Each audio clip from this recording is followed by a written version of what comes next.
Vignan university ఆధ్వర్యంలో వరద బాధితులకు ఆహారం పంపిణీ చేశారు. చేబ్రోలు మండలం వడ్లమూడి విజ్ఞాన్ యూనివర్సిటీకి చెందిన ఎన్ఎస్ఎస్ విద్యార్థులు విజయవాడలోని వరద ప్రభావిత కాలనీల్లో ఆహారం పంపిణీ చేశారని university vice chancellor professor P Nagabhushan తెలిపారు. యూనివర్సిటీలోని 250 మంది ఎన్ఎస్ఎస్ విద్యార్థులు 2 గ్రూపులుగా విడిపోయి విజయవాడలోని పలు ప్రాంతాల్లో ప్రజలకు బ్రెడ్ ప్యాకెట్స్, రైస్ ప్యాకెట్స్, గుడ్లు, నిత్యావసర సరుకులు అందజేశారు. కష్ట సమయంలో వరద బాధితులకు ప్రజలందరూ బాసటగా నిలవాలని ఆయన పిలుపునిచ్చారు. ఇక వరద సహాయక కార్యక్రమాల్లో పాల్గొన్న విద్యార్థులను విజ్ఞాన్ చైర్మన్ లావు రత్తయ్య అభినందించారు. ఈ కార్యక్రమంలో విజ్ఞాన్ సంస్థల రిజిస్ట్రార్ డాక్టర్ ఎంఎస్ రఘునాథన్, ఆయా విభాగాల డీన్స్, అధిపతులు, విద్యార్థులు పాల్గొన్నారు.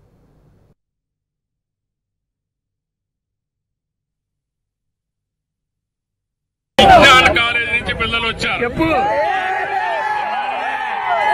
మీరు గవర్నమెంట్ ఇచ్చిన ఫుడ్ గానీ, మెడిసిన్ గానీ, వాటర్ గానీ డిస్ట్రిబ్యూట్ చేస్తున్నారు. ఇంటింటికి డిస్ట్రిబ్యూట్ చేస్తున్నారా?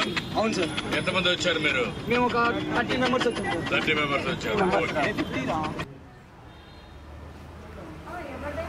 అన్ని బాగానే అందజేశారు. ప్రభుత్వం మాత్రం బ్రహ్మాండంగా చేసింది. ఫుడ్ కానీ, పాలు కానీ అన్ని వచ్చింది. చేస్తే బాగానే ఉంది. మొన్న పైన వచ్చి